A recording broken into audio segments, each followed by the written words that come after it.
طبعا تراثنا هويتنا الوطنية، المفروض نحافظ على تراثنا، عتوب أمي عتوب أجدادي اللي انسرق.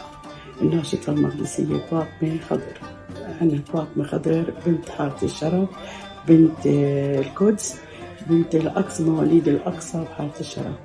وطبعا عاشقة فلسطين كلها، لكن الأقصى خط أحمر بالنسبة لي.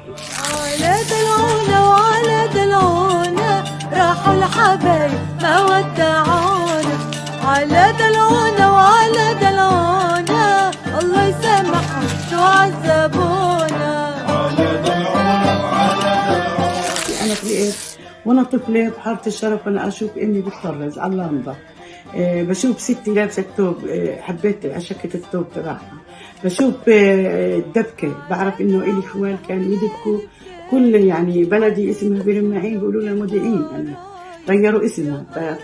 فكان إلي خال لما يقعد يدبك ويصير سهرات في برماعين، فكان كل القرى يجوا يحضروها. طلعوا أولادي نفس الإشي، عندي أولادي بيحبوا بيعشقوا التراث، بيعشقوا الدبكات، وأنا طلعت زيهم نفس الإشي. تعلموا مني أحب الوطن وأحب التراث.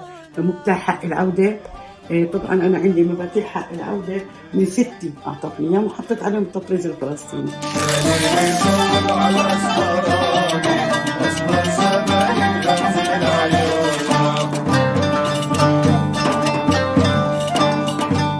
مشروعي اسمه تراث هويتي. عندي مشروع اللي هو بازار الإبداع سميته. احنا بيجي حوالي 30-25 ريادية، كل واحدة عندها مشروع تراثي. طبعا 8 سنين ونص أنا بشتغل على موضوع زي سوق الجمعة قديما قبل 67 سميته سوق بازار السبت. فصاروا حتى بالقدس كل المؤسسات تعمل البازارات يوم السبت، وأنا حاليا لحد الآن عمالي بنسق لهم معارض فيها بوس هون. طبعا كنا بالوطني 4 سنين ونص، كل احترام لأولاد أبو صلاح تحملونا، لكن هلا عشان السياحة رجعت ما إلنا مكان إلا أنا إلي لحالي، بروح يومين بالأسبوع، سبت وخميس أو اثنين، بطرز كل إشي وطني. ساعات لما بعمل معارض بروح بعتكلوا، أنا بقولش بتصادروا، بعتكلوا التراث اللي عليه علم فلسطين، اللي عليه أي شيء سياسي.